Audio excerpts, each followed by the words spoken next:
all we need. We are the world. We are the children.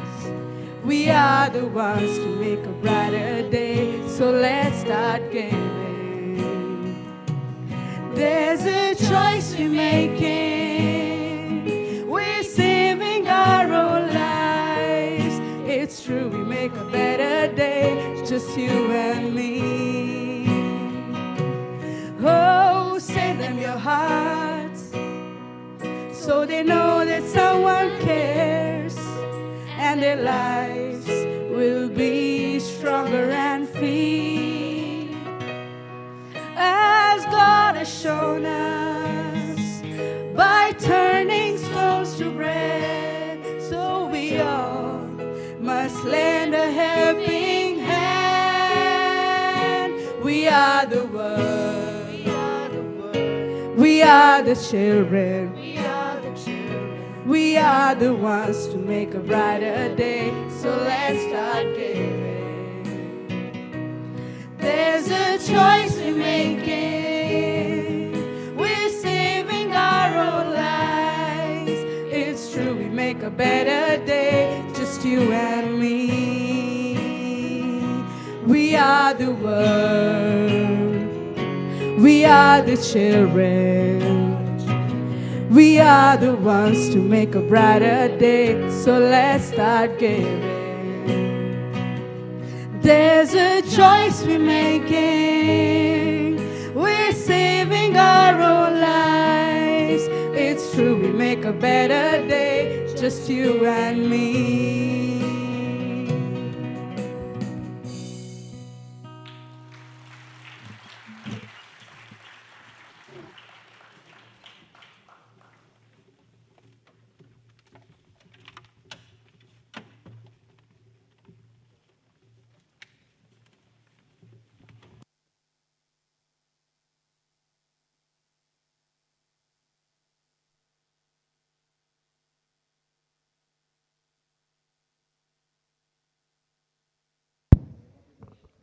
That was indeed mesmerizing.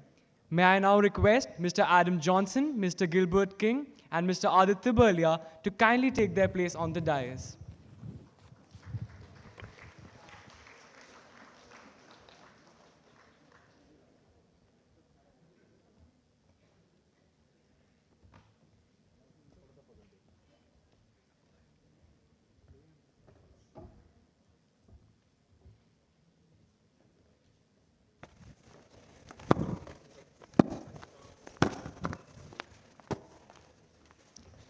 Ladies and gentlemen, we are delighted to have with us Mr. Aditya Vijay Burlia, a young entrepreneur and educationist, the co-founder and pro-chancellor of the APJ Satya University and member management board of the Swaran Group and the APJ Satya Group, a constituent of the Swaran Group.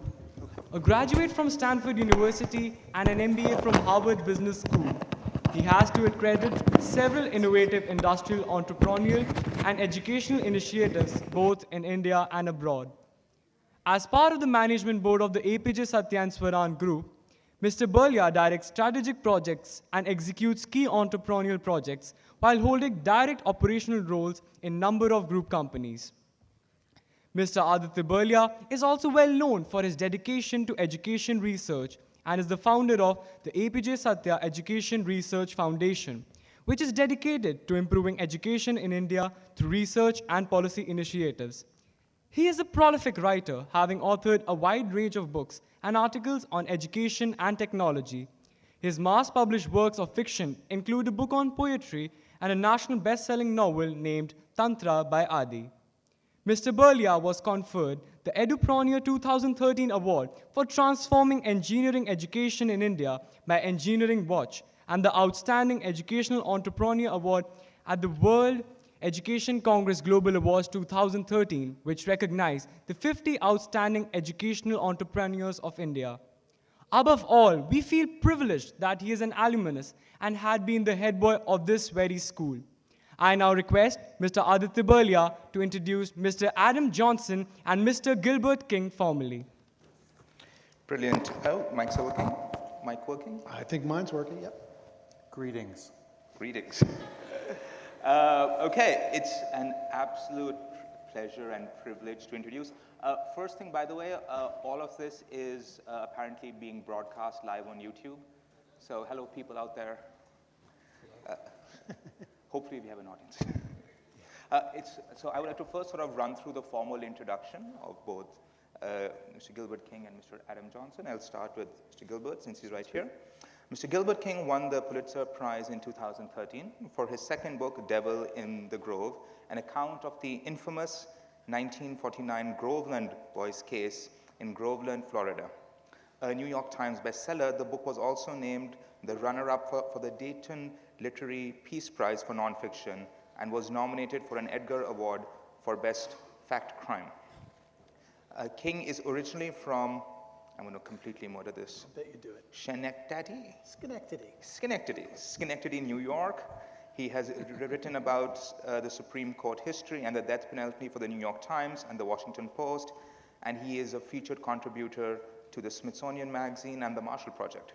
His earlier book, The Execution of Willie Francis, was published in 2008. Thank you so much for coming and being with us. Thank you very much. It's an honor. Thank you. Adam Johnson is a character.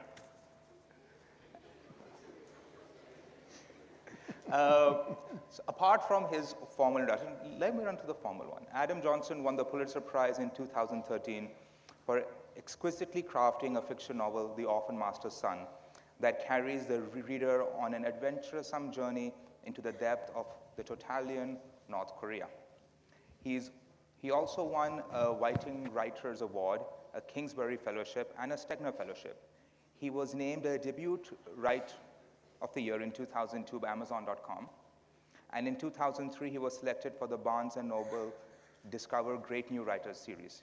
He was nominated for a Young Lions Award. He won the 2014 Sunday Times EFG Private Short Story Award for the story Nirvana about Kurt Cobain, the highest short story prize in the world.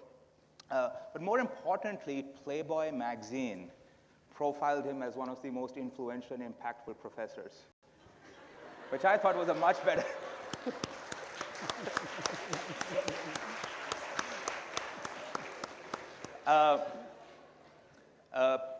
Professor Johnson was also actually my literary professor, professor of creative writing when I was at Stanford. And my book, in fact, was based off on characters that were self-plagiarized from a story I submitted. Well, you're a very talented writer, Adam. Thank you, Professor. Coming from you, that means a lot.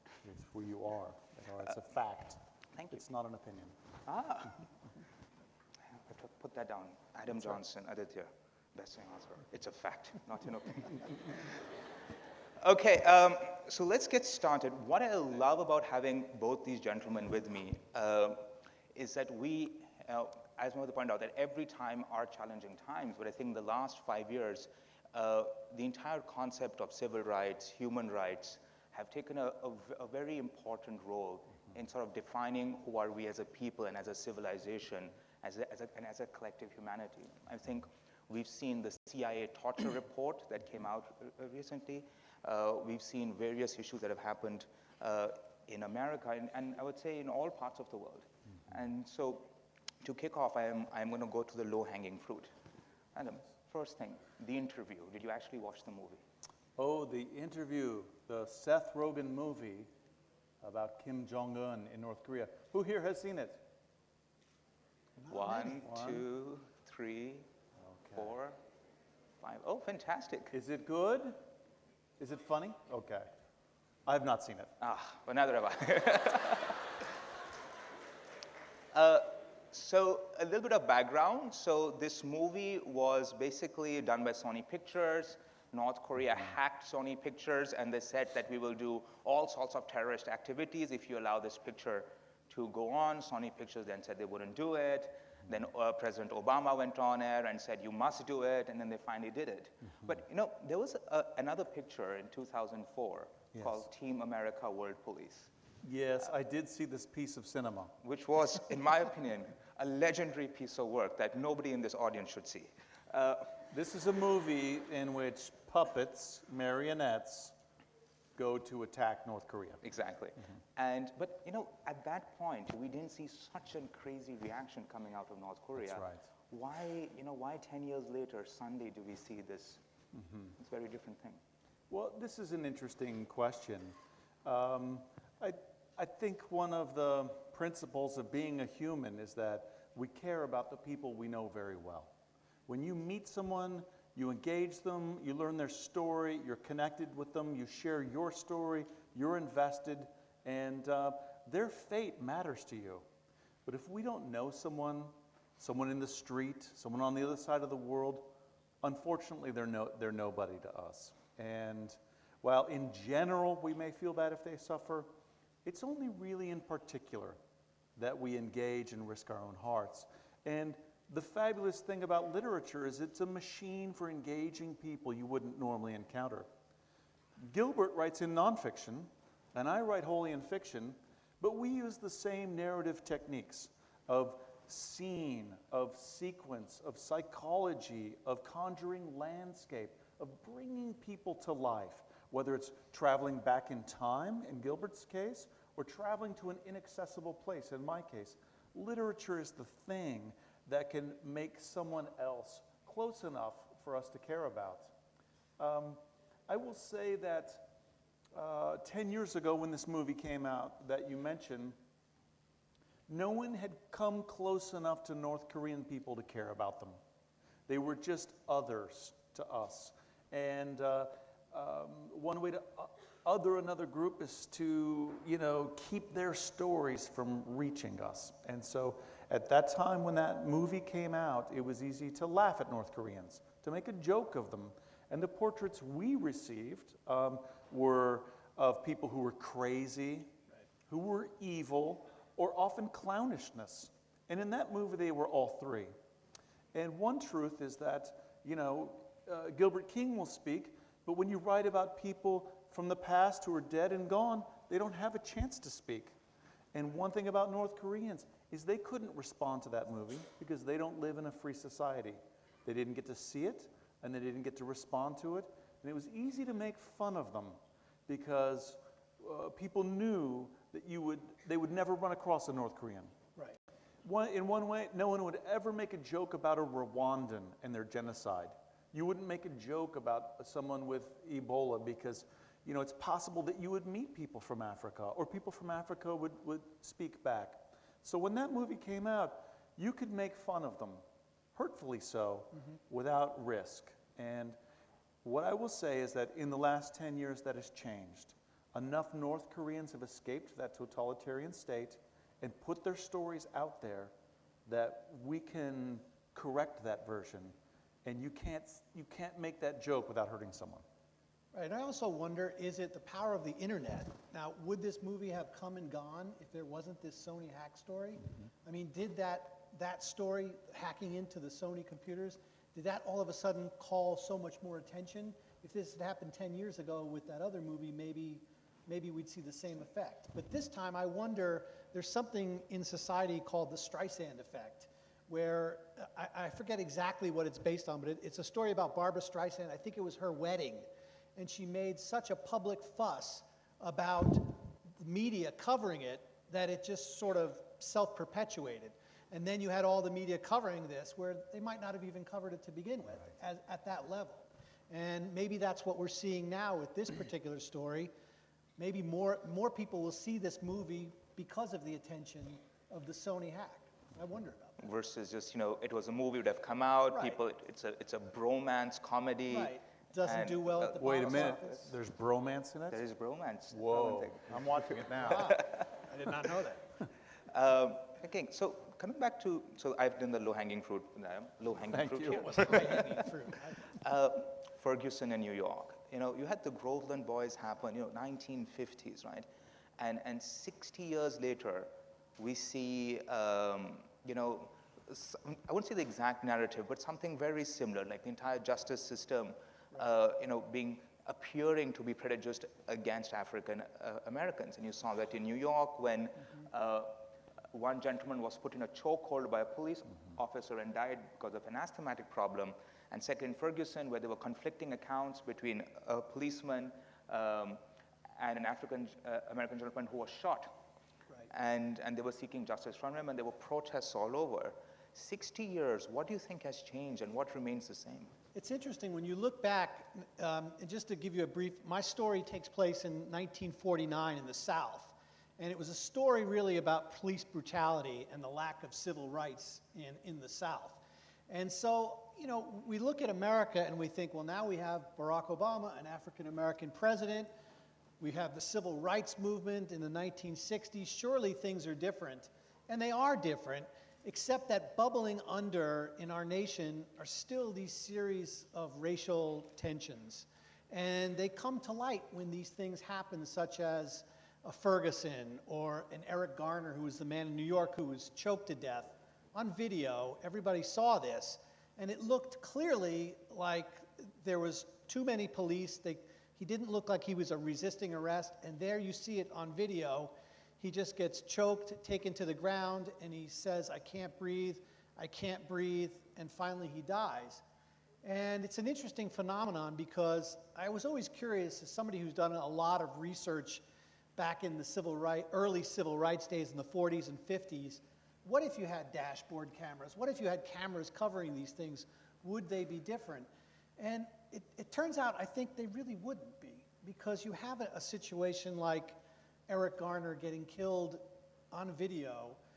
You have situations such as there's a movie called Fruitvale Station, which takes place in Oakland, California, where you have about 24 cell phones covering a young man who's on his stomach, handcuffed, and a police officer pulls his gun and fires straight through his back. And that's on video.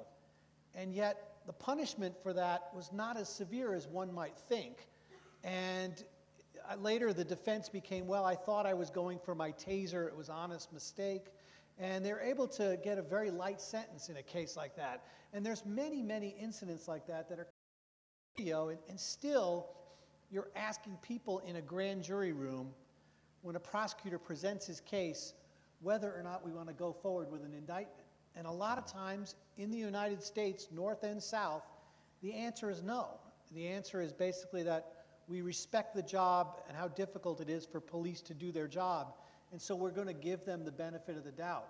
And so that, I think, is always sort of below the surface in America. No matter how many years have passed, we still have these racial conflicts that we're trying to come to terms with. Do you think that are African Americans, singularly sort of, they are separate from other immigrant minorities, whether Indians or North Koreans or somebody, if one of the things which we always wonder is that, okay, you have the WASP white America, right, and then you have the African American communities, but had those been other races, would they be treated similarly? Is there a different context to that? For the most part, my answer to that would be, I think there are certain minorities in America who are treated differently than some other immigrant populations. I think the African American populations are distinct because there's a long history going back to slavery of just mistrust in the community from law enforcement. So even after slavery ended, you had 100 years of Jim Crow and this white supremacy and oppression, and it was legally sanctioned. And so you look at the Jim Crow laws and you look at some of the laws that were on the books in America at the time, and they weren't there to protect a fairly large population of Americans. And so I think it's just much more common with African Americans. Now, a lot of these acts, when you see them, they're now recorded on video. We just had the CIA torture reports come out. And, when you look at caricatures of regimes like North Korea, you say, okay, these are actions, this is how a totalitarian regime does things. They single out people. Here are type of actions that you would see on television examples. Totalitarianism look like that. How do you see that comparison come out now, where you actually have acts which people would say, hey, this is something we won't do, the North Koreans would do? Well, the isolation of North Korea is very unique, if you're asking about North Korea or North about Korea, society yes, in general. society in general, both. Again, this goes back to, do we have a human portrait that we can care enough about? And, Madame Schuschmann-Berlia, mentioned reading and how important books were. The thing that's special about a book and why we should read is it's a work of art that is absolutely designed to transcend a couple of the difficult traps of being a human. One of the things about being human is you're stuck in the moment. We don't know the future, do we? And we will never know what's to come. Well, we know the past to some degree. We can never access it again. We can remember it, we can imagine it, but we will never go to relive it. And the biggest trap of being a human is that you're stuck inside your own mind and that you will never know another human being other than yourself. Now, I know Addie, and I think we're friends. I think so too. And I say, I'm your friend, Addie. And you say, I'm your friend. but I'll never really know, will I? And you say, I marry this person, and I love you, and they say, I love you. And you just have to believe that as a human, because you cannot go into a mind of another. But this is what a novel can do. It can travel time, and it inherently goes into the minds of others, which is something sculpture can't do, and painting can't do. It's a unique art form made to do just this exact thing. I don't know what this is. There's something wrong with this chair.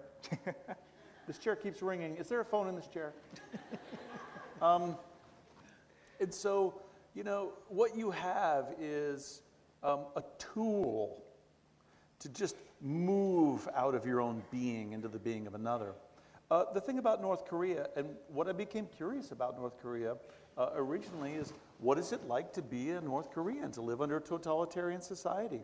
And the reason I didn't know is because they're utterly trapped for their entire lives in a world where they cannot express themselves. It is a society without books. North Koreans don't have books to read as we do. A North Korean has never read a book as you and I would think of it, ever.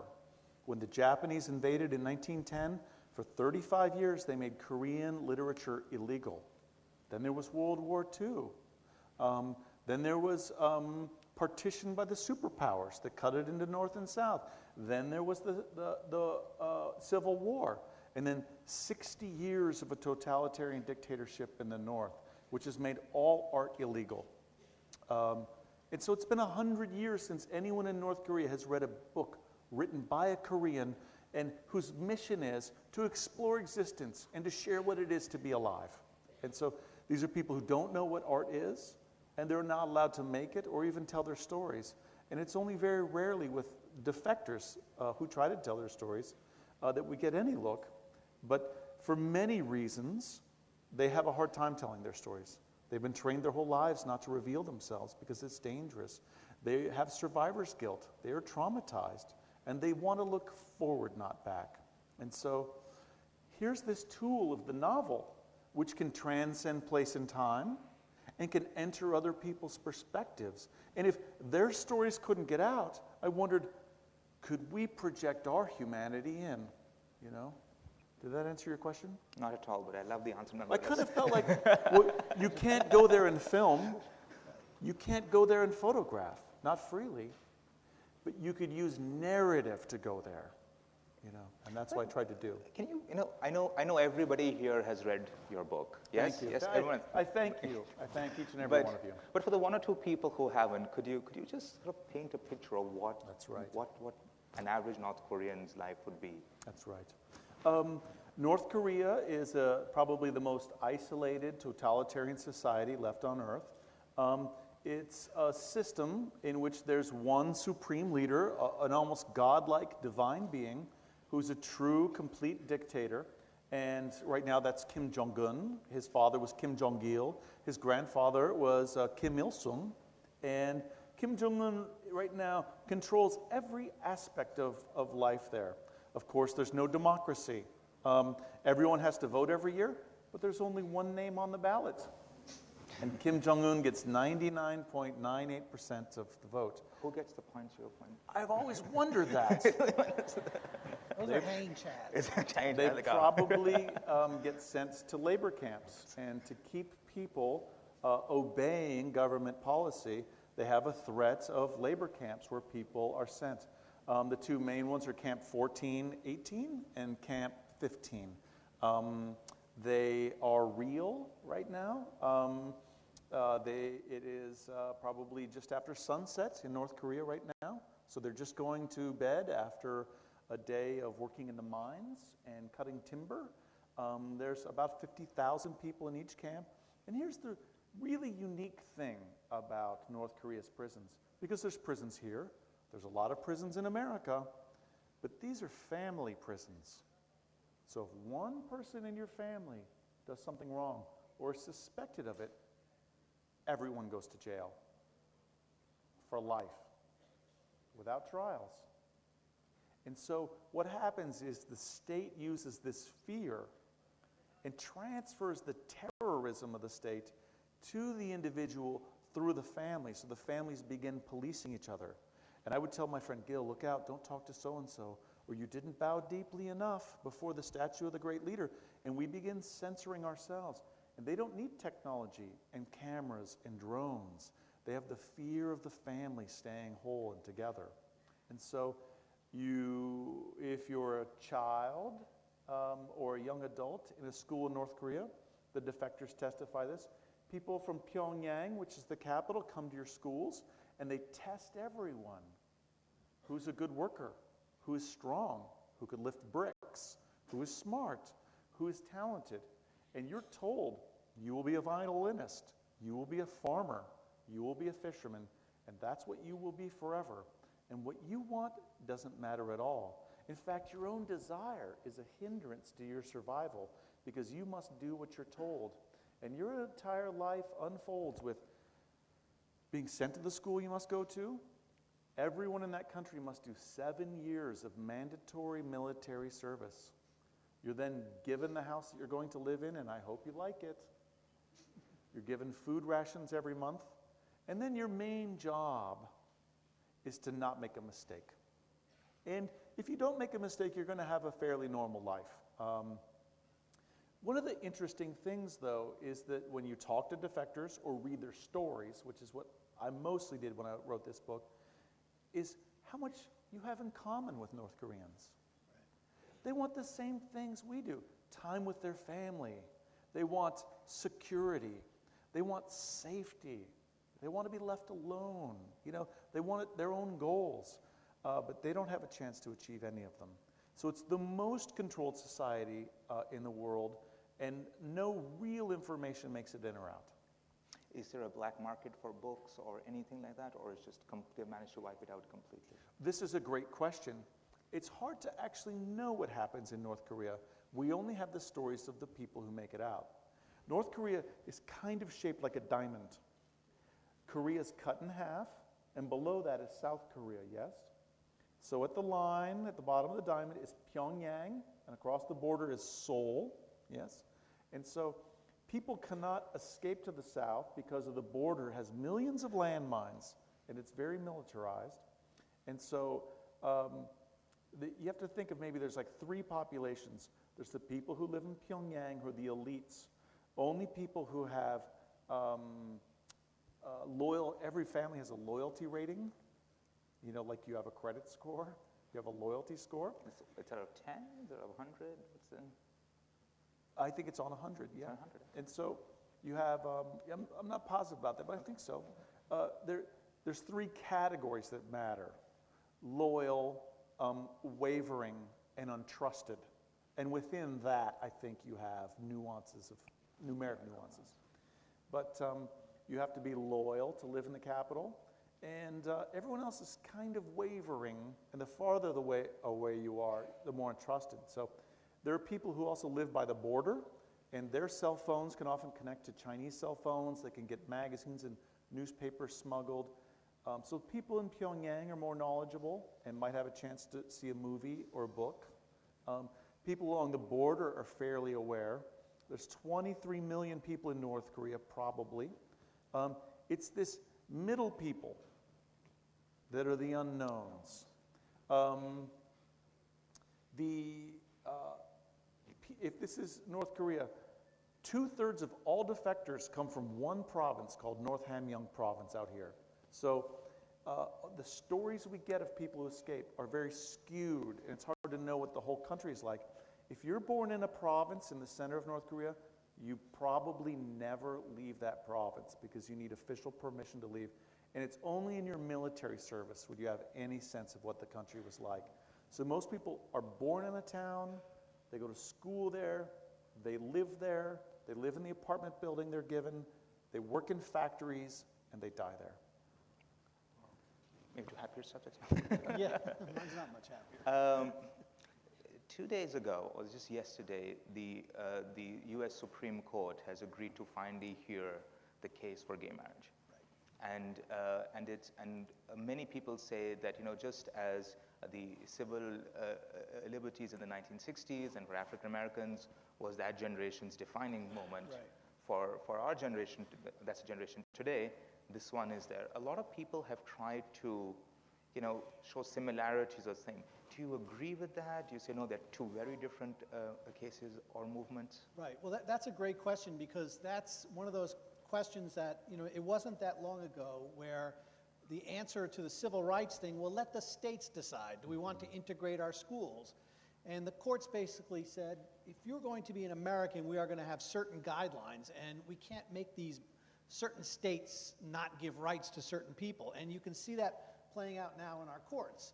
And whether or not you're for gay marriage or against gay marriage, which in America, the numbers are, you know, they're getting, I guess you would say, more encouraging towards equality, but there's still a split geographically about that.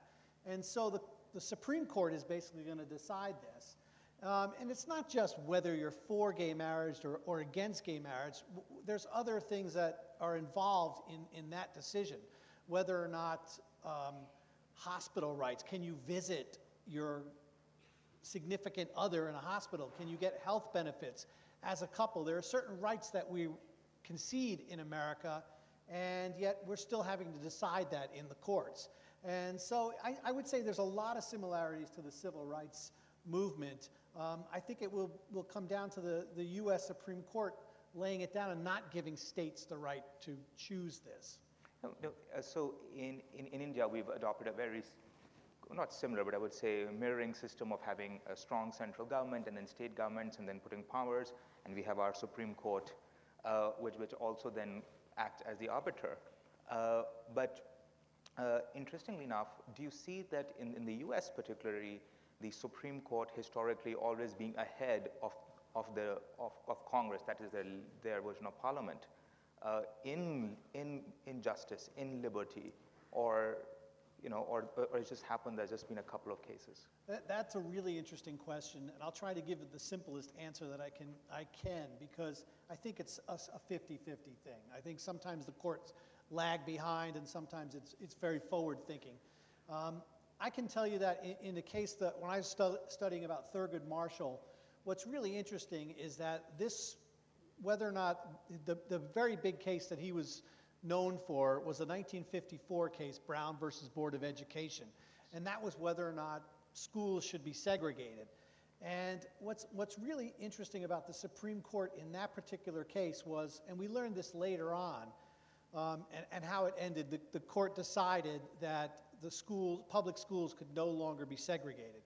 But what was really interesting with that case was that the court decided behind closed doors that this decision needed to be unanimous. It had to be a 9-0. It couldn't reflect how society felt, which was very split.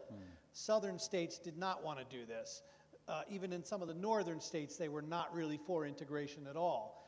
But the Supreme Court and the way the case was presented by Thurgood Marshall and to the Warren Court was that this case needed to be significant, and America had to make this commitment, and it had to happen through the courts. And so they decided that it had to be really 9-0, and they argued it out, and that's the way it turned out, to be a 9-0 decision. And that was one of the cases, I think, that politically could never happen like that. But the Supreme Court was very forward-thinking in that way. That's brilliant. So I think it's something that we're also looking forward to seeing with our new government and and a lot of new Supreme Courts in India to see whether those things happen here as well. There are a couple of interesting cases here that are there. And I don't know if India is the same, but the United States now is very sectioned off politically, and getting a 9-0 decision on a major case is something you really would not see very much You at don't all think this so time. anymore? Not at all.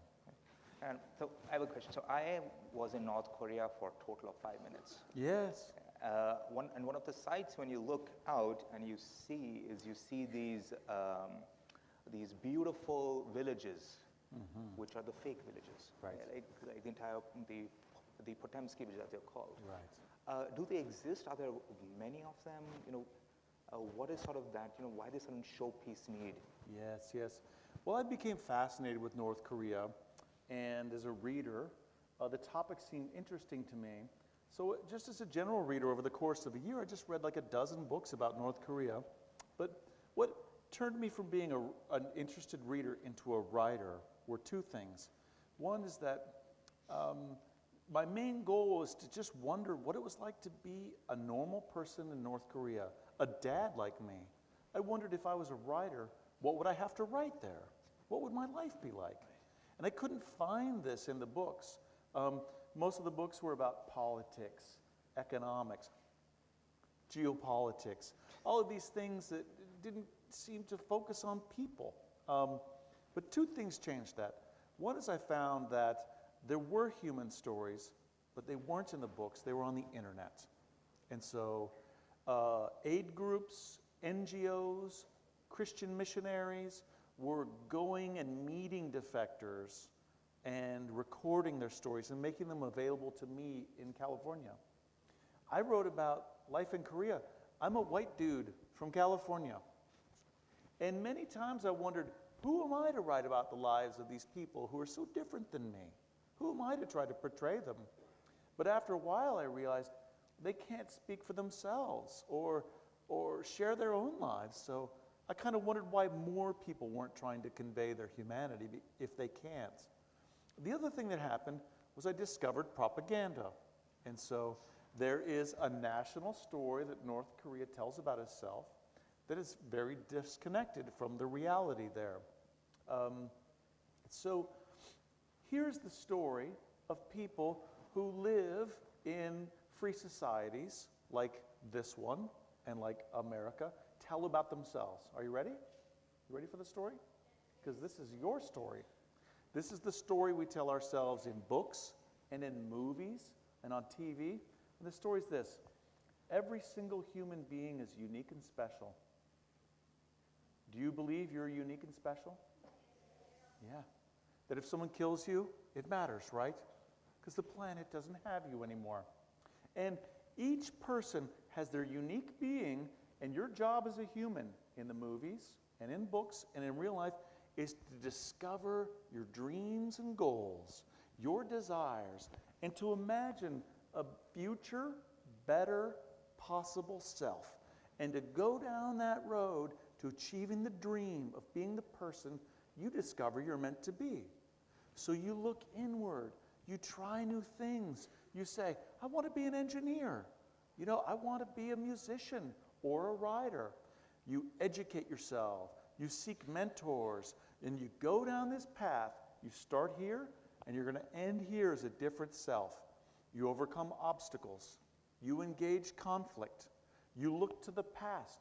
You seek the help of others. And then you climb this mountain, right? Where you struggle, and you get to the top, and you're a different, better self. And you're like, heck yeah, I'm awesome, right?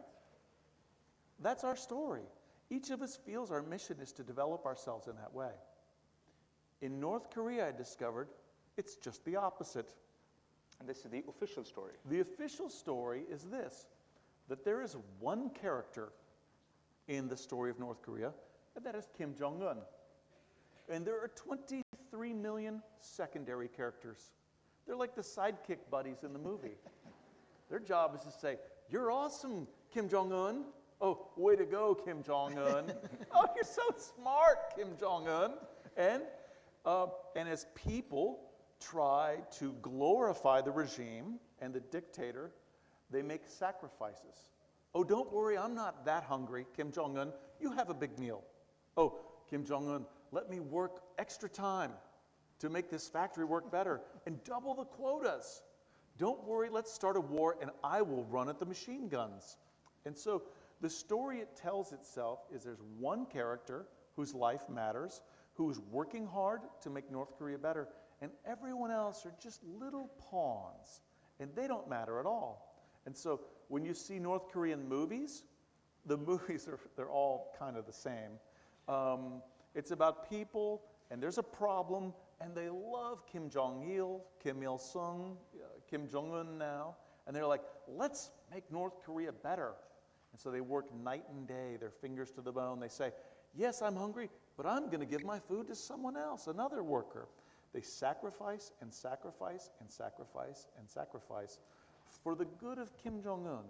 And they spend all their free time, when they're not working, talking about how great and how wise he is. And so, in this story, the lives of individuals don't matter at all. And that is actually borne out. It doesn't matter what you want out of life and what you desire. You're going to get stuck in this factory working a machine loom forever. And so, what this does is it calls into this main question to the front. What does it mean to live? What does it mean to survive, right? To live, to have a life, to us means a meaningful life that's fulfilled, that's filled with inner richness, in which we have opportunity to better ourselves. And a life of survival is just getting calories. It's just making it from one thing to the next. And then there's the big question, what is it to be human? Are you really a human if you don't have any choice and you're just trying to make it from day to day and you can't be that person you are inside? That's why I was drawn to this place, because it asks a question that every single one of us should at some point in life, and I would say many points, ask ourselves. On the value and price of human life, how do you find that out? I mean, I know there are actuaries and insurance companies that will tell you that, you work this hard, you just think you're worth X amount of money because, then we have the death panels, which the UK has to value that, okay, beyond this amount of money, we won't pay for your health because we can't value more than this. But how do you arrive at that? How does the justice system see that? Well, that's an interesting question because Adam was talking about stories, the stories of individual worth. And in the story that I was writing, and the research that I've done in the 40s and 50s, something curious was happening in America. African Americans were suddenly deemed equal enough to go to war. And so you had nearly 1 million African Americans go off and fight in World War II. Many of them went to France and Germany, where they were treated with much greater respect than they were in America. And so at the end of World War II, you had almost 1,800,000 African Americans return to the United States. Many of them went back down to the South, where they were from, and they were expected to slip quietly back into second-class citizenship. And many of them didn't like this. They felt like they put their lives on the line. They fought for the country that they were learning to love. And now all of a sudden it was like, don't make eye contact with white people. Walk crossed off the sidewalk when you see a white person coming. Go in the back of a restaurant. You're not allowed to use this entrance. You have to sit in the balcony. These were the things of second-class citizenship. And those were only the minor things. A lot of it was just a loss of rights, where police could just do whatever they wanted with impunity. And so when you had in 1946, the very start of my story, you had all these African Americans coming back.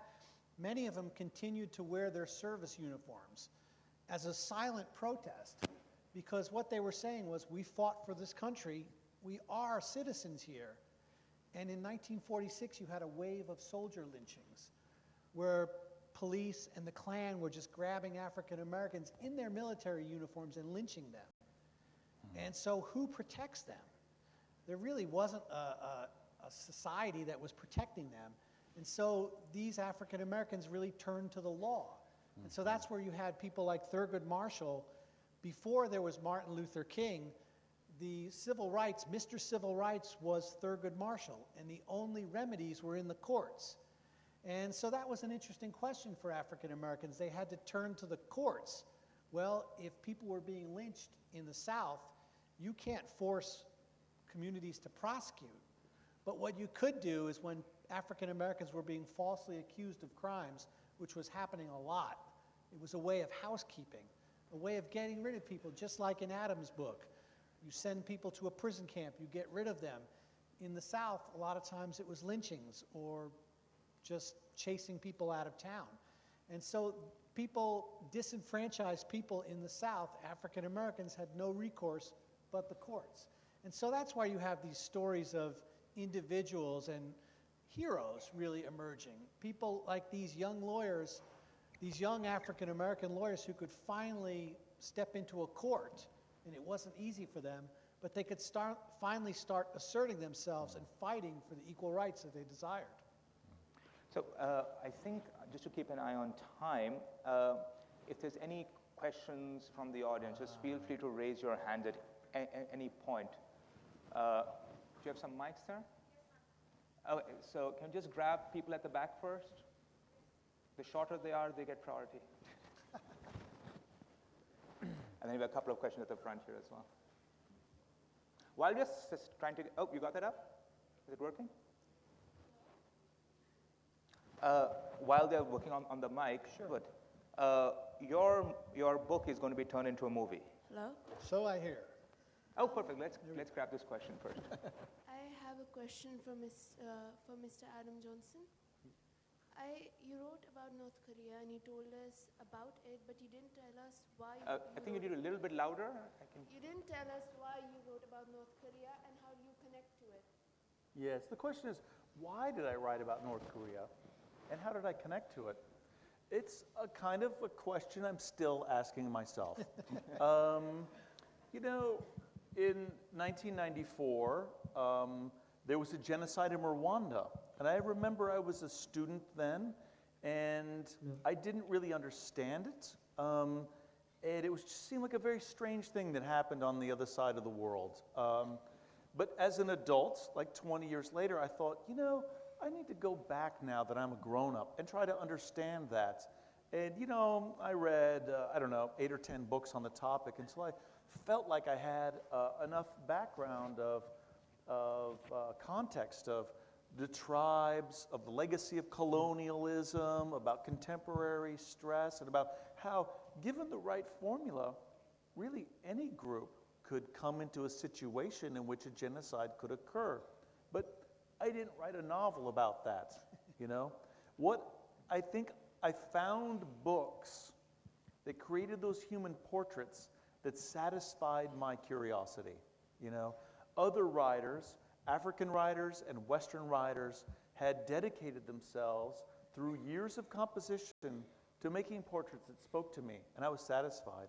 But as I just became curious about North Korea, I didn't find the portraits, and I didn't find them, and I didn't find anyone who had thought, you know, these people matter enough to spend a couple years of my life to make this thing. And, you know, also I'm a writer.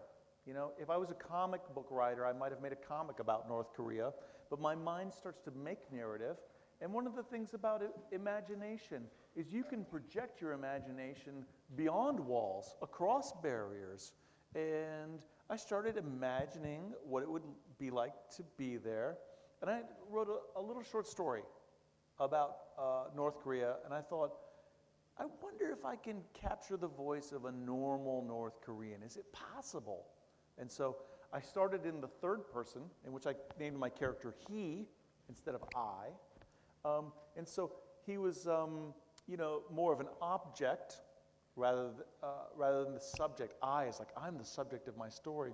And I thought, I'm going to study that person over there.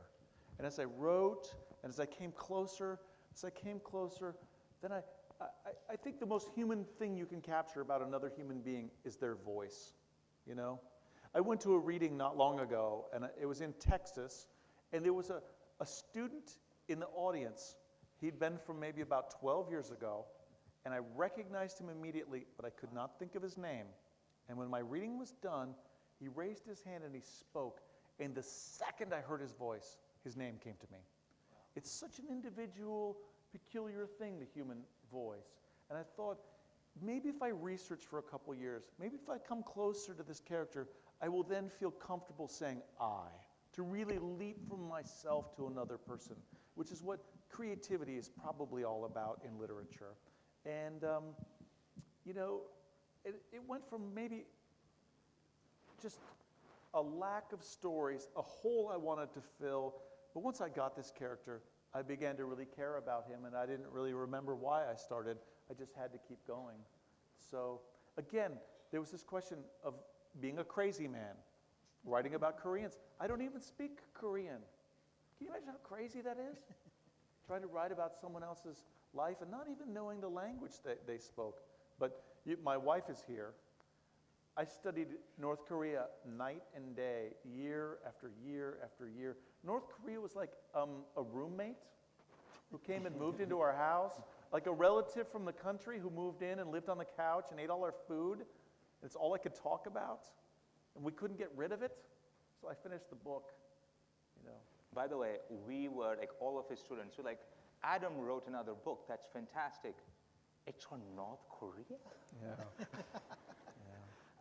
He's more famous for his dystopiatic, wonderful, wondrous. But then, one of my favorite stories of his is called Teen Sniper, where you have this teenage sniper who the police hire to shoot people in Silicon Valley to keep them in line who don't like it.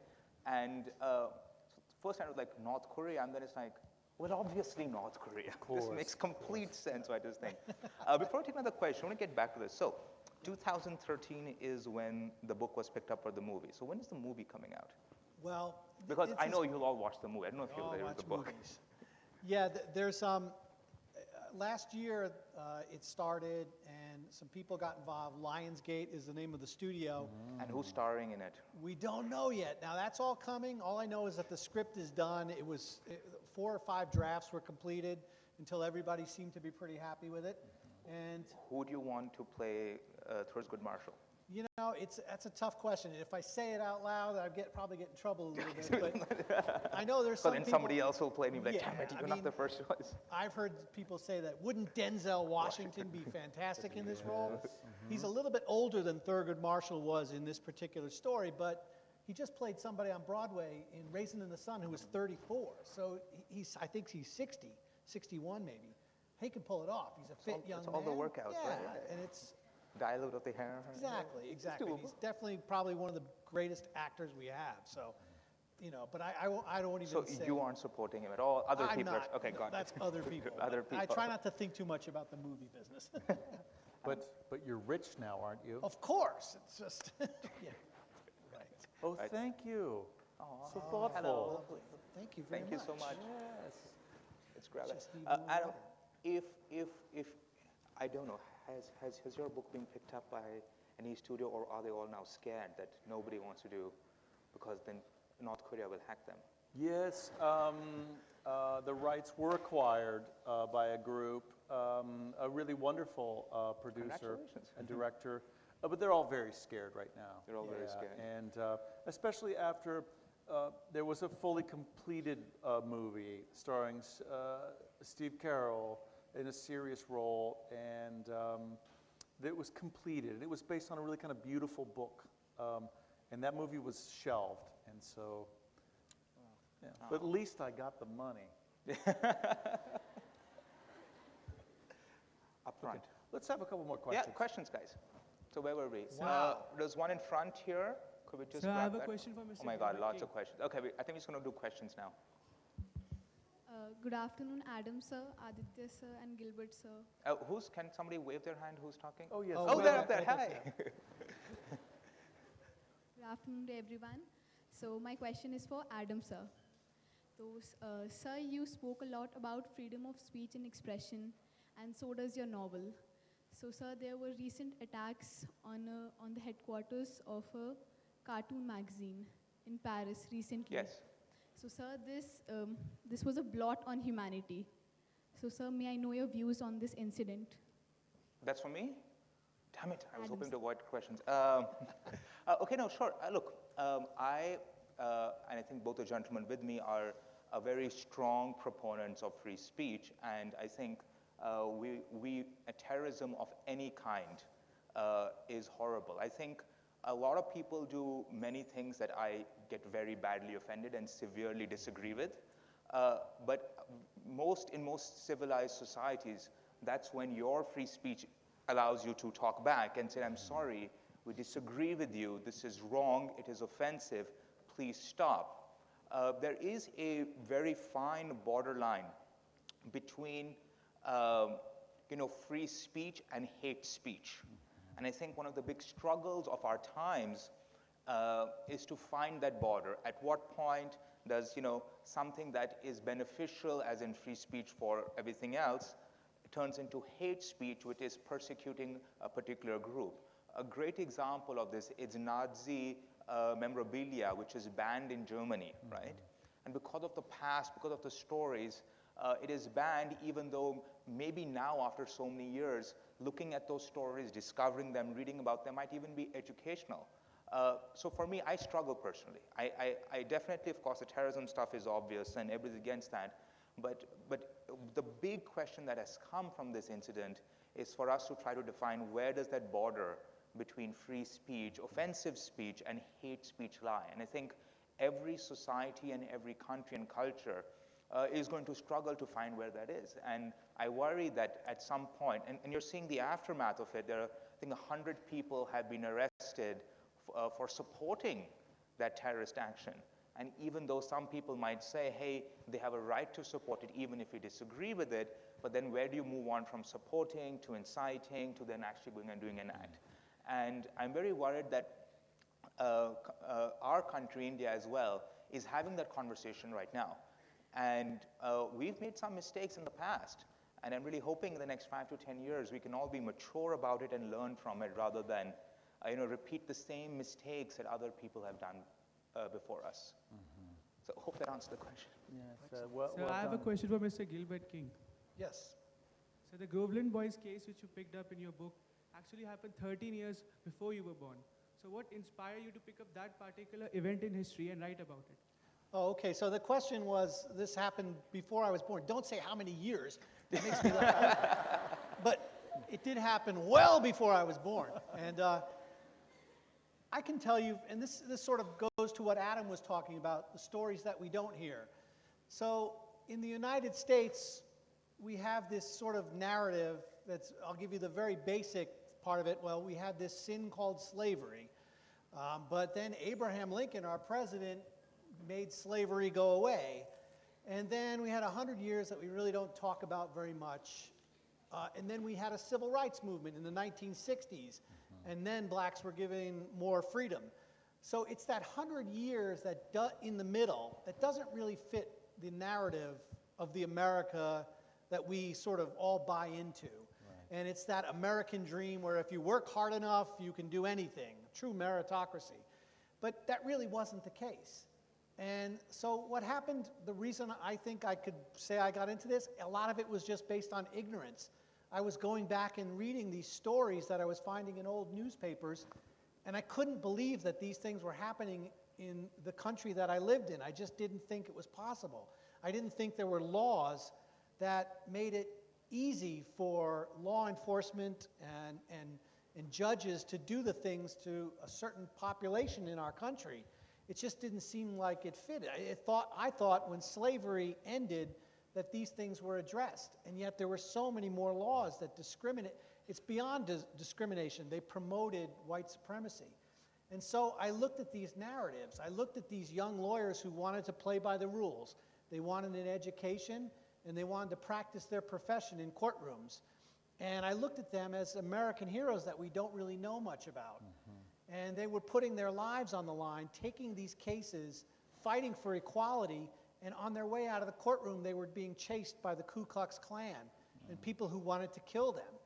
And to me, I found that shocking. And I saw this in newspapers and in very esoteric books, but they weren't part of the stories that we really could recall as a population.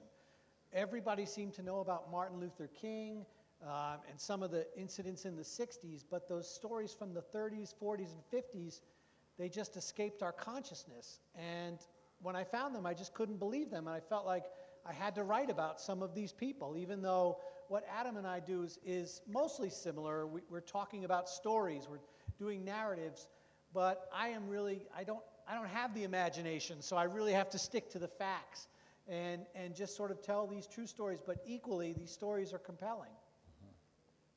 We have time for a couple of questions more. I guess they're deciding on their own. Great. My question is for Adam, sir. Yes. What is your next work coming up, sir? Oh, I like you. I like you a lot. Pressure. Yes, you're my new friend. I love short stories. I love a story that you can read in one sitting. And I think that it's a form that doesn't get enough attention these days. In TV and movies and the power of the novel, I really care about these beautiful little narratives in which you can control every aspect, and they really hit you hard at the end and leave you resonating. And so I'm just finishing a collection of short stories, and I'm also into a next novel. And even though we're friends, right? Even though we're friends, I'm not going to tell you what it's about. I still care about you. Sir, I have a very general question. You said that that expression of speech is really important, but don't you think that media actually makes a mountain of just a stone? Media, I think, does its part, but to a very large extent. That question is to General. Anyone, sir, anyone. yes, Adam. India wants to know. India wants to know. Well, Sorry, it's a phrase that a very famous news anchor uses all the Okay. time. That India wants to know. And Okay. he keeps putting that. well, it's a good question. The role of the media. I will go back to storytelling. Narrative is used against us as people all the time. Politicians want to spin their narrative about themselves, or a political party. Advertisers try to tell the story of their product or make you a character and how great your life would be with the story of their product. When people use story around us all the time, my guard goes up. And of course, Hollywood, and I've seen a few Bollywood movies, often focus on the dramatic things. In American Hollywood, they focus on the car crashes, the explosions, the guns. If they told the Charlie Hebdo story, it would be the terrorists. It would be the ticking watch. It would be the loading of the guns. It would be the sweating terrorists going in there. But what literature is about for me is about capturing the interior, about the psychological. And Hollywood is about getting that dramatic moment in the car crash. For me, the novel and the story is about after. What happens after your car crashes? How are you changed? How are you traumatized? Can you go back to normal lives? Are you forced to question your life because of an incident like that? And when I also tell a story, I want to know, what perspective don't I understand? And so, the media focuses on the video clips and the little memes and the pictures of people with guns that are grainy and the blood. But I think of my tradition as focusing on the human dimension. And if I tried to tackle that story, and I don't know that I would, but it would be afterward. And my first question would be, what perspective don't I understand? What don't I know? Where do I have to go to find a fuller, richer portrait? And that would probably be the difficult places for me. The way I would put it is a couple of things. First, and this is something that I'm very grateful for. I think one of the number one lessons which I learned at Stanford with Adam Johnson is don't trust anybody in what they tell you, because anything anybody tells you, whether it's the media or whether it's three people here, that's our perspective. That's how we see the world. And what I would really advise is go and actually read or find out the original stuff. I see people who say, oh, this person is like this. And, oh, have you met them? Yeah. Oh, no, I see television or I see this, etc. I said, okay.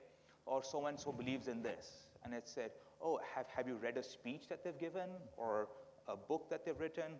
No. My favorite is I have a fight every month, at least once, with somebody on the Gita or the Ramayana, and I just ask them now, have you read it? Yes. No, I've seen every serial, every TV show, and Ramlila every year, right? So a large part of it is that say, just don't believe anything that anybody tells you.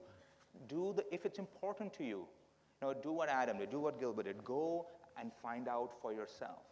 The second is, please note that for all the stories that the media brings out, there's a whole bunch of stories that they didn't, right? And so that's one problem. But luckily, we live in the age of the internet. We live in the age where I think there are more books now published than ever before. Yes. So don't depend on the media for just consuming your news and what goes on. Look around you. Look at broader scope. Look at other outlets where you can start consuming some of this stuff.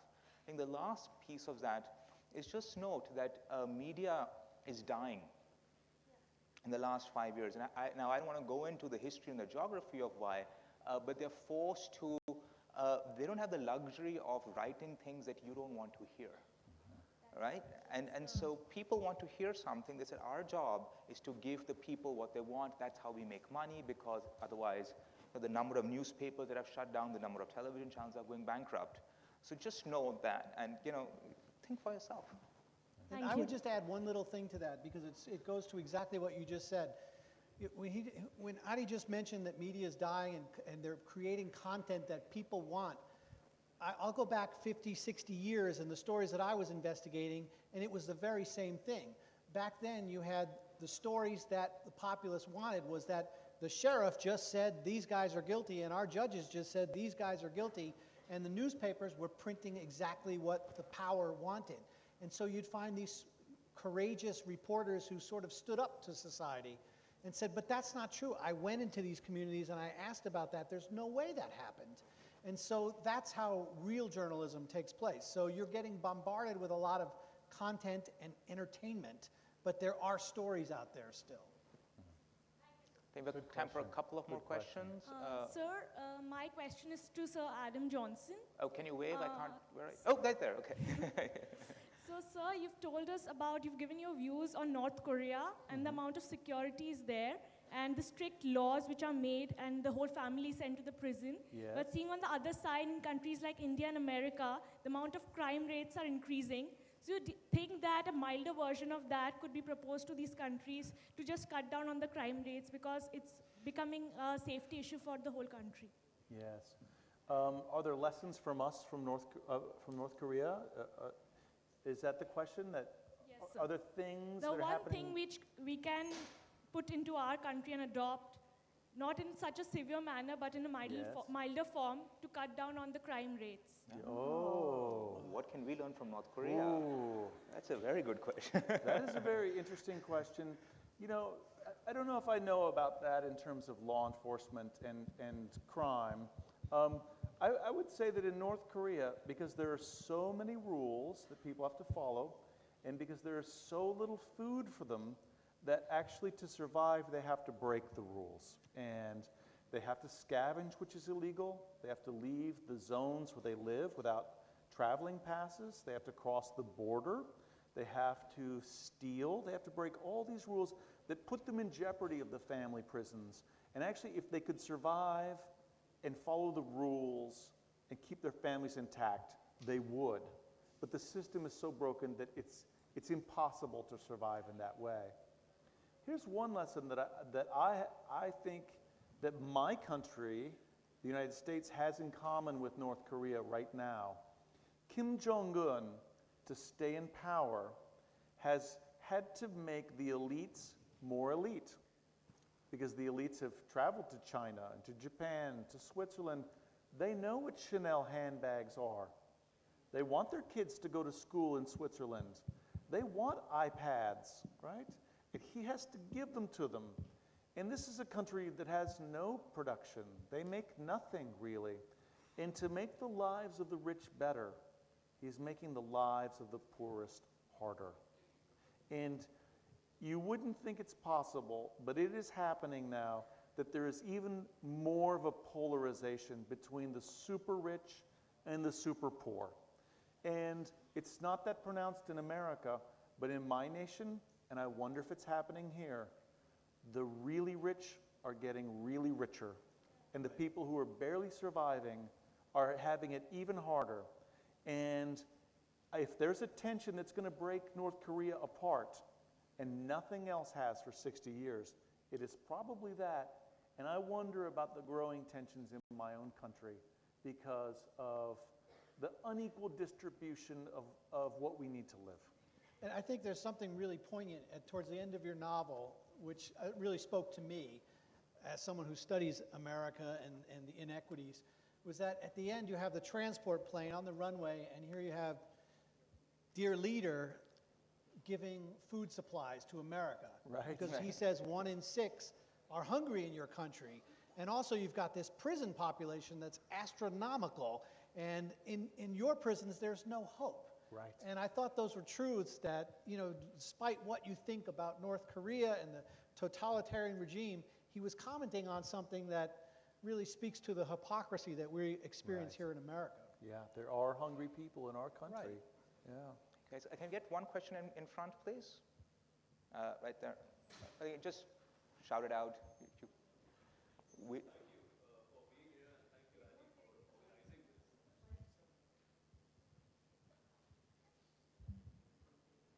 I was just saying thank you, gentlemen, for being here. I can think of no better way to spend my Sunday. And Aditya, thank you for organizing this. My name is Bharat. I'm in the middle of writing my first non-fiction book. I have, in fact, 2 questions for you. The first is, I don't know if this is your first time to India or not, but what is, to your mind, the good and bad, or no, what is the best and the worst? And please be candid. The other is, do you see a book on India, coming out of you anytime in the near future? Thank you. Well, I'll comment on the best. I think that this is the best. I just think sitting here with hundreds of people who are eagerly exploring and learning about strange cultures, to me, is just tremendously inspiring. And to come here and see this kind of pageantry and this kind of, on a Sunday afternoon, you wouldn't get this in America, I don't think, for a book event. And so this, to me, is the best. Curious minds, curious young minds coming together and actually listening to a couple Americans, and Addie here, I just think is the best of what I've seen. As far as a book in India, you never know. I mean, to me, when I look at the civil rights, which is sort of what I focus on, Gandhi was a great inspiration to the civil rights leaders in America. They all pointed to him. He really set the way. So you never know. You might eventually make your way slowly down.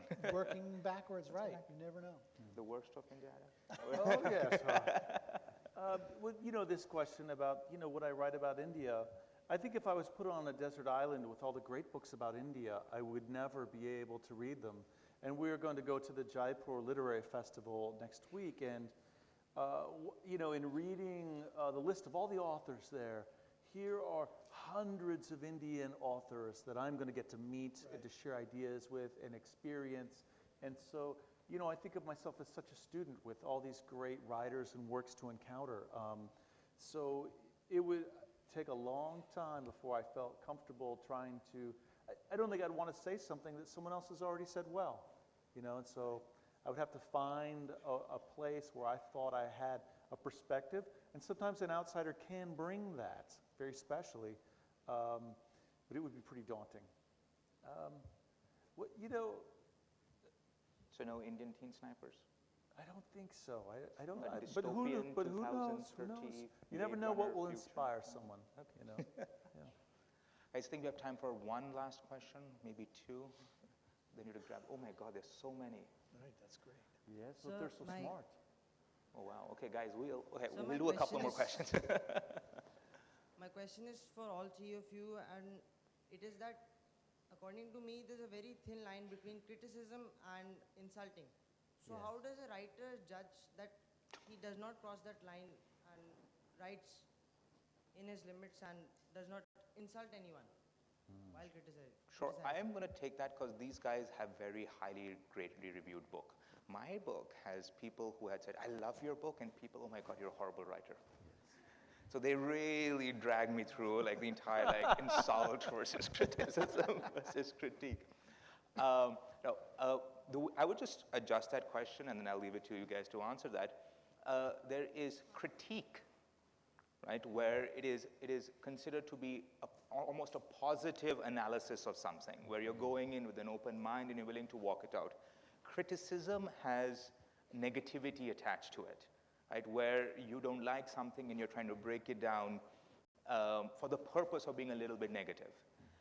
An insult is when, when you really get into criticizing more and more, and at some point you lose the logical aspects of your arguments and you run into being insulting. That's how most of the reviews of my book I usually categorize. I'm like, okay, but you're the professor on this.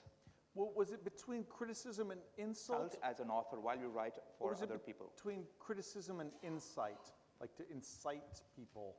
Like if a writer holds up a mirror to a society, to show them hard truths, or is it about insult or insulting insight? them? Insult. Insult. I've never had an insulting review. They've all been perfect, positive so I'll let you know. I'll get back with you. No, but as a writer, I mean, so I think it's a great question because, especially for a nonfiction author, right? You're going back and you're writing about the past, and some people may not look very nice once you go through the lens, and they're not there to come and contradict you on that. At what point do you cross between saying, you're critiquing or criticizing, look, this person, this sheriff who went and hanged these people, the thing, and versus insult and maybe offense? Yeah, and I think in my case, we have in America, there was a newscaster by the name of Tom Brokaw who about 10 years ago wrote a book called The Greatest Generation. And it was basically about the older people in America, how they got us through the wars. And it was, this generation was unmatched in America. And so I find like some of the people that I encounter are from that greatest generation. And that generation was also pretty silent about some of the racial problems that were happening, and I would say complicit in a lot of areas. And so my only time I run into people are people who are sort of defending that. So I'll do talks sometimes and they'll say, yes, it was bad what was happening, but it was a better society. There was much more respect for law and order. And there were these code words that basically say, I kind of liked it better then. I knew where things stand. And I don't like what I see today. I feel like our society is very different. And so that's the kind of thing. I think some people just sort of look at the stories I'm writing about, and they try to put some distance between how they might have felt at the time and how they feel today. But there is some longing for the good old days in America, a simpler time. And with those simpler times, there were some inequalities that a lot of people just didn't want to face. By the way, Tom Brokaw, commencement speech at my graduation. Is that right? Yeah. 5 minutes of great speech, everything else was boring as hell. Can we get some of these? Because I'm seeing like a massive number of questions. Wow. Yeah. I might have run into 5 o'clock. Sir, my question is for Mr. Gilbert King. I want to ask him, whose writings enthrall you the most? Oh, yes, classic. Who's writing, besides these gentlemen? You mean? Yeah. My book is amazing my book will inspire a generation of new authors. Yeah. Well, I'll only answer because I'm a nonfiction guy. If you would have asked me 10 or 15 years ago if I ever dreamed of writing nonfiction, no, I would have said I dreamed of being a novelist. I mean, to me, those are the books I read. When I was young, I used to read adventure stories. Hold on. So are you saying people who fail to be fiction authors become non-fiction authors? No. I'm kidding, go ahead. A little bit. I will say that the stories are out there. It just happened to be the format that I fell into. I know you know that. But the books that I grew up reading were novels. I loved adventure stories. I remember, and when I look back at my old collection of stories, I find that they're very similar to the things I was writing about now. I was reading a lot of The Count of Monte Cristo, Papillon, all these people who were falsely imprisoned and injustices.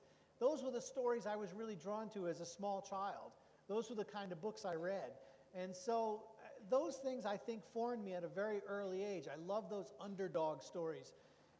I remember when I was a young man, 10 years old maybe, there was a mini-series on television that came out that just floored me. It was called Roots. And it was just all about the journey of Africans captured and brought to America. And to me, that just resonated, even as a white guy living in a suburban white town, that this was part of our consciousness here in America. And I just always was drawn to those kind of injustices. So I think that's my answer to you. I was just always drawn to novels and stories about falsely accused people and having their rights taken away. By the way, what you read now will severely impact who you become, I think. In even 15, 20 years, I went back and read a book which I had read when I was 15. And, I'm turning 30 in the next couple of weeks. And when I read through, I had a chance to reread it, and I couldn't believe the amount of my life was sort of based off on things and philosophies and what I learned in a few key books. So reading great books now is very important. So fantastic question to ask. Can we grab one or two more? Oh, wow. What a crowd. We'll have to do a split where people who are bored can leave and then the core group can stay. At random, anybody just... Oh, right there. Oh, perfect. My question is for both of you. Are you carrying any idea from India back home which could be a part of your next writing? Could you repeat the question for everybody else? Yes. Is there something that we've encountered in India that we might take home that could be a part of the next thing we write? Maybe a short story? Yes, is that the question? Well, I've only been here 4 days.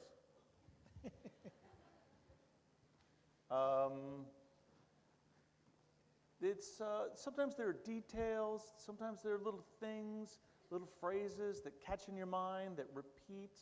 But often, I think if you're going to be inspired to write, it comes from a large question that kind of haunts you, that lingers, that is raw, that your mind keeps coming back to, that there's something that was just out of reach, and maybe with composition and organizing your thoughts and taking time to compose your notions, you can approach it in some way.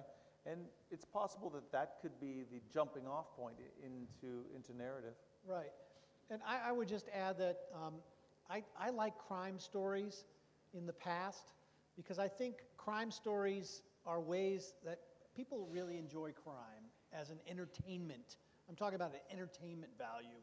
People read a lot of stories. The movies they see, there's a lot of crime in them, and that sort of keeps people turning the pages. They want to see justice prevail. They want to see good triumph over evil, and that happens a lot in crime stories. But I think the more important part for me is that you can sometimes go back and look at a crime story and learn an awful lot about the society, how they felt about race, how wealth played a factor, politics, history.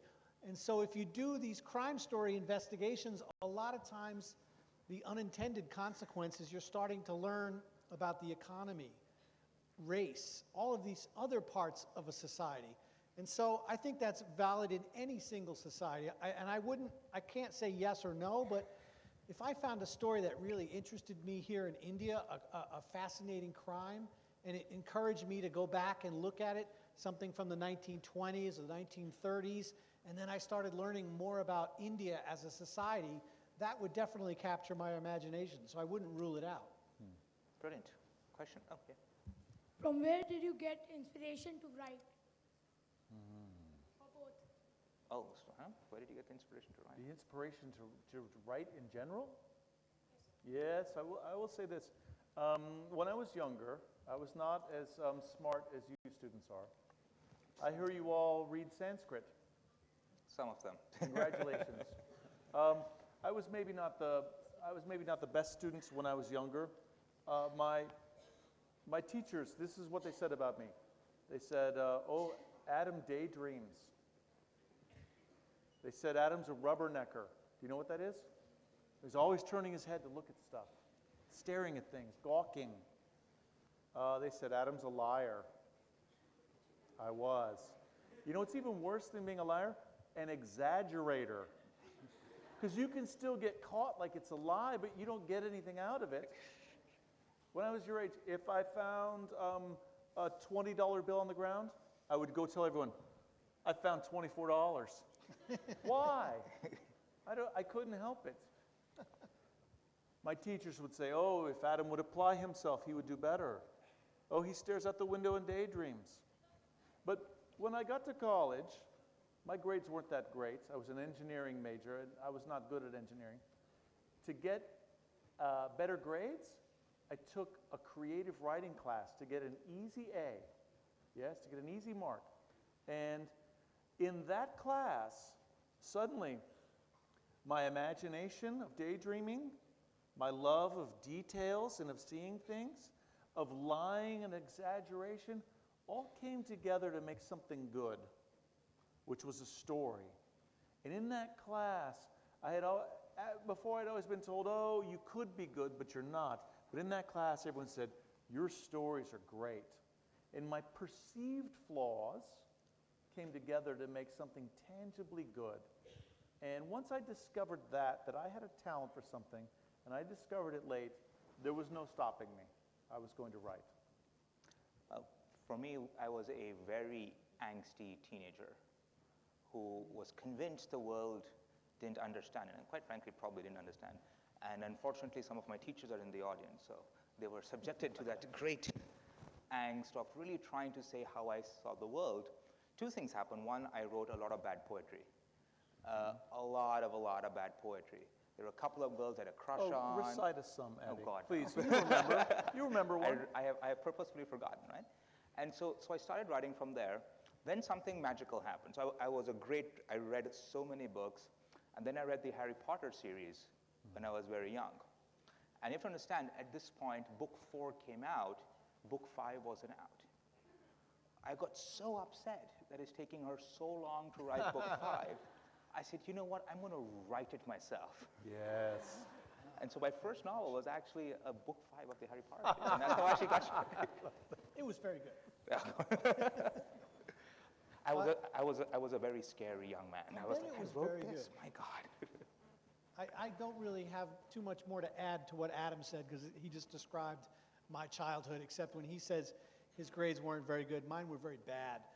I was just not a very good student. I was just distracted. I remember teachers just saying, why aren't you reading the class assigned book? And I remember thinking, I got this better one where a lot more things are happening. And I didn't want to come away from it. It was usually Papillon or Count of Monte Cristo, something, and I was just very distracted. I think they have medications for that now, but back then I was just always doing my own research and going off in my own ways, and it wasn't the greatest way to go about being a student. But it really just captured my imagination, and I knew at an early age, this is what I loved, these stories. And so that's just sort of what inspired me.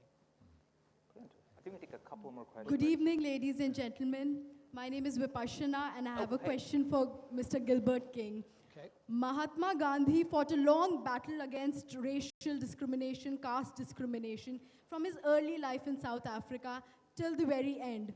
I would like to know, sir, did our great hero inspire you in any way in your writings? Thank you. I would say, yes. I would say it had inspired me, because everything I looked into the early civil rights movement, everyone who was leading the civil rights movement was inspired by Gandhi. And so the whole idea of nonviolent demonstrations was something that was synonymous with the entire African American movement. They knew that this was the path to follow, because they had all been inspired by Gandhi. And so you had all these great civil rights leaders, Bayard Rustin, Martin Luther King.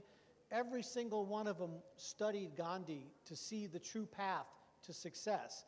And so you can't not be inspired by that, because you saw the other side of it, which was rioting and some of the other things that just did not lead to very good things.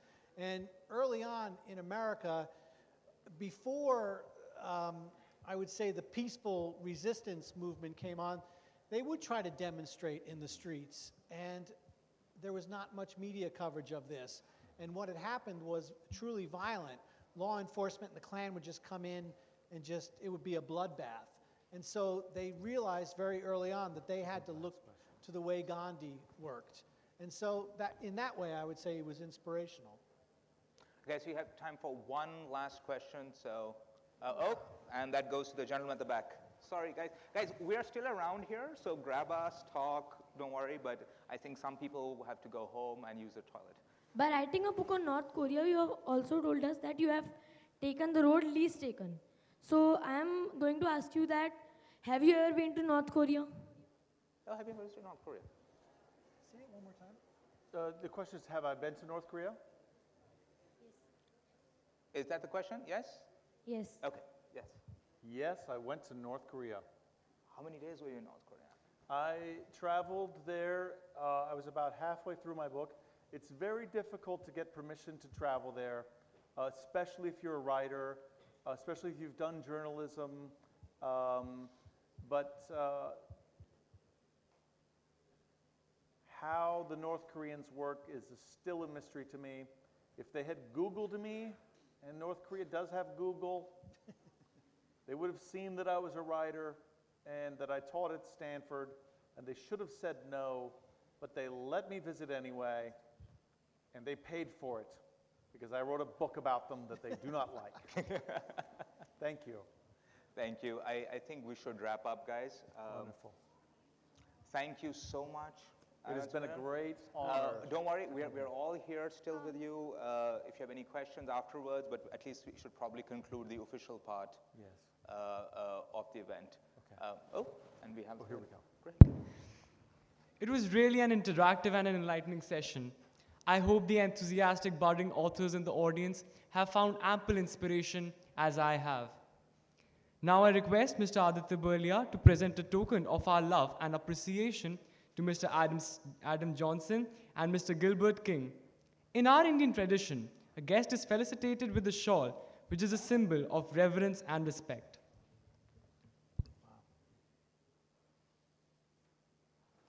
Oh. Let's come out in front. So Yes. Oh. Thank you. Thank you. Thank you very much. Almost. Thank you. Beautiful. Thank you so much. Thank you. Wonderful. Thank you. May I now request Mr. Aditya Birlia to propose the vote of thanks. Oh, brilliant. I think we'll meanwhile run down. Okay. Are we leaving? Thank you. Thank you. Thank you. Thank you for having us. Thank you very much. It's been a great honor.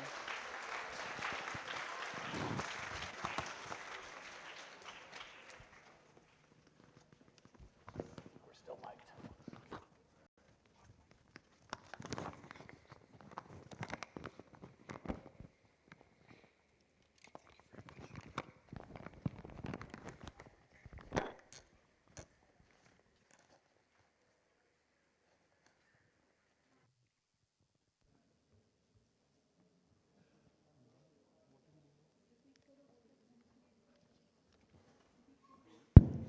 May I now request Mr. Aditya Birlia to propose the vote of thanks. Yeah.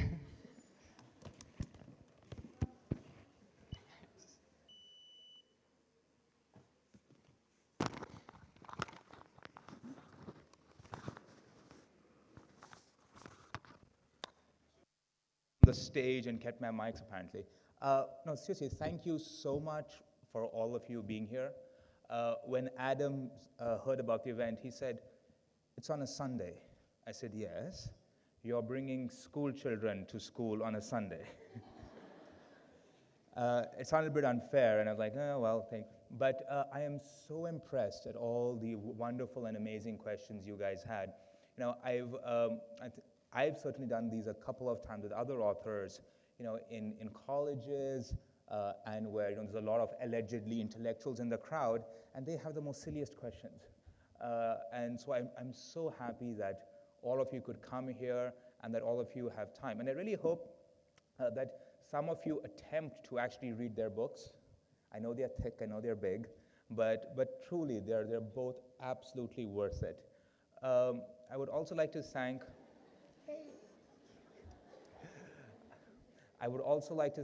of course, Adam and Gilbert for doing this.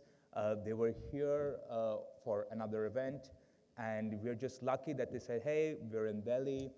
And I said, look, we have to grab you and we have to get you to answer some questions. I'm also happy for the entire family to be present here. Family wave, yay! And I'm really happy that we could do this all together as a wonderful event. I want to thank Principal Sharma, all the wonderful teachers and people at Shiksha, all members of the APJ and Saran family who put so much of their effort and time together to make this event happen today. Also for some of the distinguished guests who spared their valuable time this afternoon to come and hear us. I know this was being live broadcasted, and I do know a lot of people who decided, hello live people, to sit at home and watch it. So thank you for those who actually came here and spent their time with us. I think that's it, and now we have the national anthem. Oh, brilliant, okay. The audience is now requested to rise for the national anthem.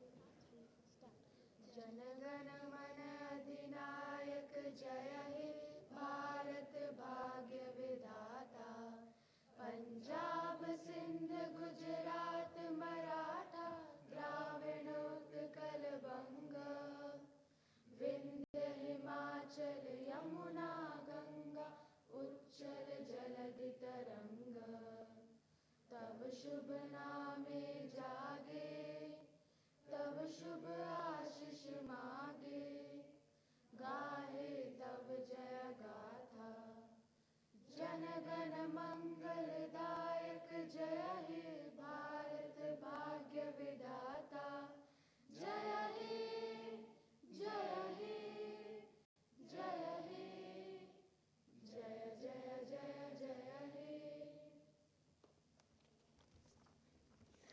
We also request you all to join us for high tea in the principal's lawn. Thank you.